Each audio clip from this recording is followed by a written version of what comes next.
Seguidor di 24horas.com, nós está aqui na isla Sint Maarten. Siguro que sim, nós está para aqui na Festival Village, na onda que seguro é epicentro de lo que é Carnaval. O Carnaval de Sint Maarten está full de swing e acaba par de semana ativo e está culminando com a grande parada diaranson e também diahuebs, na onda com grande quantidade de pessoas, incluindo a gente de Aruba, que a viaja bem a Sint Maarten para participar, lota tem a parada de Carnaval. 24horas.com tape nos vai cobrir essa aqui papo também. Nós não está live com a parada, portanto aqui há rato, mas a ideia é que nós vai trazer tremendo after movie, que vai ter full action de parada de par de minutos, incluindo esta de Aruba que vai participar.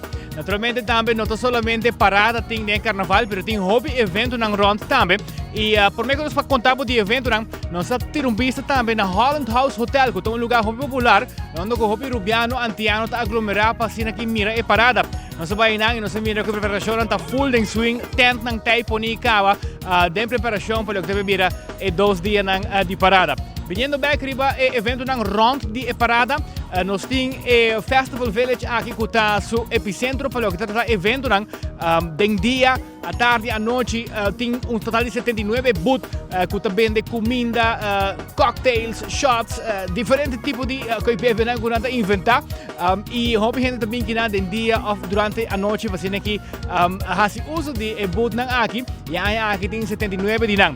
A parte de booth nang tem o Festival Village, aqui também tem o cenário principal para diferentes noites de concerto, reggae night, soca night, Latin night, por exemplo, com Jailin e também Javier na outra vai ter Night of the Hitmakers na onda com Gion de Aruba. Lota dia main act nang também, essa aí também 24 horas está cobrindo para todos os seguidores, desta full ambiente que tem.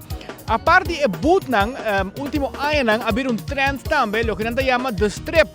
Hobby de boot holders nang que também de comida, vai over na abrir boot arriba e kaya.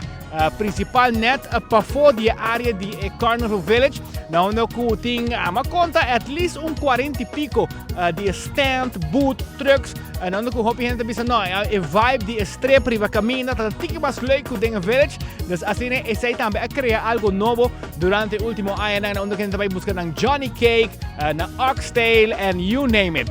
Coisa que é mais popular, mas ora que eu vou bem aqui na Sint Maarten. Se não está aqui pendiente, a cobertura de 24horas.com também está completo para o Carnaval de Sint Maarten. Por Sint Maarten, amigo Mark Benson Dance para 24horas.com, não está e prometem notícia full round mundo.